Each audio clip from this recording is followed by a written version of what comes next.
Hello engineers! Welcome po sa ating daily practice number 2. Before we start, paalala lang muna, ang prerequisite po natin is algebra.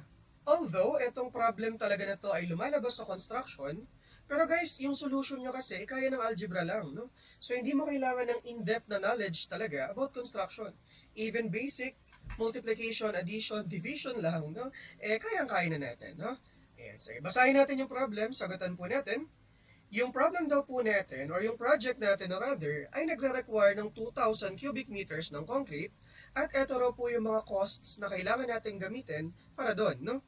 Una, kailangan natin mag-rent ng pump. Ang capacity ng pump given din. For 8 hours per day natin siya pwedeng gamitin. At ito po yung mga taong kailangan natin, no? Ayan. Okay? Ngayon, ang tinatanong sa atin ng problem is, ano daw po ang unit cost ng project natin in pesos? When you say unit cost, engineers, ibig sabihin, magkano ang gagastusin mo kada 1 unit ng product na yon or ng service na yon. For example, let's say bibili ka ng shampoo sa tindahan. Magkano ang isang sachet ng shampoo? Let's say 10 pesos. O ano ang unit cost? 10 pesos per 1 unit or 1 sachet ng shampoo. Nakuha? Ano pa? For example, let's say magbabayad ka ng 600 pesos for 60 minutes ng massage. Okay, ng service na yon. Okay? So, magkano ang unit cost niya, for example, per minute? 600 pesos yung gastos mo, 60 minutes kang hihilutin, so pwede nating masabi na meron kang 600 divided by 60 or 10 pesos ang bayad mo kada 1 unit, no, 1 minute ng hilot. Nasusundan, no? Parang ganun din dito, engineers. But ang tinatanong sa atin is magkano ang presyo ng kada isang cubic meter ng atin pong project. Okay, so tignan natin kung paano yun, no? Simulan siguro natin ito, engineer, sa pagkuha ng gaano ba katagal yung itatagal ng project. Kasi kung mapapansin mo, lahat ng babayaran mo, nakadepende sa oras. So kaya kailangan malaman mo muna, gaano ba katagal yung itatagal ng project. Nakuha, no? Ay, sige, so tignan muna natin yung ating duration. Dito natin sa gilid. Duration. Okay? Ayan. At paano natin to kukunin, engineers? Simple lang naman, no? Tignan nyo guys, oh. Ang pump natin kaya makapag-produce ng 100 cubic meter sa isang araw. Ang kailangan ko, 2,000 cubic meter. Okay? So, mag-ratio and proportion na lang tayo, engineers. No? Tama ba? So, using ratio and proportion, paano nga yun, guys? Ang oras na itatagal, 1 day. Gaano karami ang mapoproduce? 100 cubic meters. Ngayon, kung yan ang bilis ng trabaho natin, ilang oras ang itatagal or ilang araw kung 2,000 ang kailangan nating i-produce. Ayan. Okay, so canceled out ang unit na cubic meter. Therefore, ang time natin dito, engineers, will be equal po sa 20 days. So, ganyan katagal ang project. Pero guys, remember, ang gastos mo naka in terms ng hours. So, yung days, i-convert natin into hours. Nakukuha? Pero guys, ingat kayo ha. Hindi porket day, baka isipin natin, ay sir, 24 hours. Mali yun, no? Kung yung tao mo, pagtatrabahuin mo ng 24 hours per day, baka di na pumasok bukas yan. Nasusundan, no? Sabi ng problem, ilang oras lang daw sila nagtatrabaho sa isang araw, 8 hours lang. O, di kung 8 hours lang ang trabaho nila, 8 hours lang din ang bayad nila. Nakukuha, no? At i-convert natin, engineers. 8 hours ang trabaho sa loob ng isang araw. O, di cancel ang araw. O, di 20 times 8, o di you have 160 hours. Nasusundan? Clear? O, from there, pwede na nating idiretso, pero para mas maintindihan lang natin, iisa-isahin ko po siya. Nakuha, no? Okay, ulitin ko lang ha, pwede na nating diretsuhin to, pero para mas madaling maintindihan, isa-isahin natin. Okay lang? Sige, ano ba lahat ng paggagastosan ko? Ito guys, oh. Ayan. So, isa-isahin natin sila guys, ha. Punta na tayo sa costs. Okay, let's start muna with pump rental. Pump rental. Ayan. Okay? Rental. Sabi ng problem, ang gastos daw natin dito guys ay 500 pesos kada isang oras. Gaano ba katagal gagamitin itong pump na to?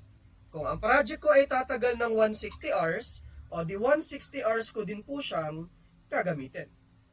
Di ba, no? So yung 500 natin times 160, all in all, just for the pump alone, gagastos ka na ng 80,000. Ang gastos, no? Ayan, sige, next, ano pa? O ito, yung operator, engineers. Operator. Okay, ang bayad natin sa kanya ay 50 pesos per hour. Pero again, gaano katagal siya magtatrabaho? 160 hours. Okay? So, yan ang bayad sa operator. Pero guys, isang operator pa lang to. Ilang operator ba meron tayo? Nagkataon, isa lang din, no? So, ang bayad sa isang operator times mo kung ilang operator, syempre, ang nirentahan mo or nirentahan, no? Ilang operator ang kinuha mo. Okay, so you have 8,000 pesos. Okay, o ano pa? O, kailangan din natin ng mason, 2 mason, no? O, punta tayo sa mga masons natin. Ayan. So, ang bayad po sa kanila ay 45 pesos per hour. Kaso magtatrabaho ng 160 hours. Ang isang pirasong mason pa lang. 2 sila. O, di 2 rin babayaran mo. Okay? O, di you have ngayon 14,400 pesos para sa lahat ng mason. Nakukuha? Next. 2 na lang guys. Or carpenters naman, no? For carpenters, ang bayad natin sa kanila ay 40 pesos per hour. Magtatrabaho sila ng 160 hours. Okay?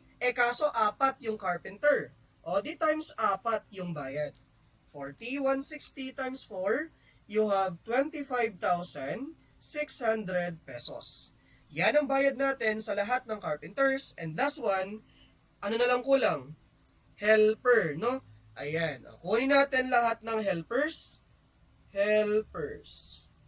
Ang bayad natin sa kanila is 35 pesos per hour for 160 hours. Guys, 6 sila kaya times 6, no? Do you have, para sa mga helpers, gagastos ka ng 33,600.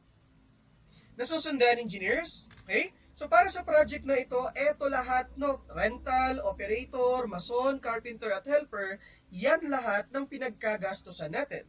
Okay? So, para makuha natin yung ating total cost, di from here, engineers, literally, ito total ko lang din lahat ng ginastos ko.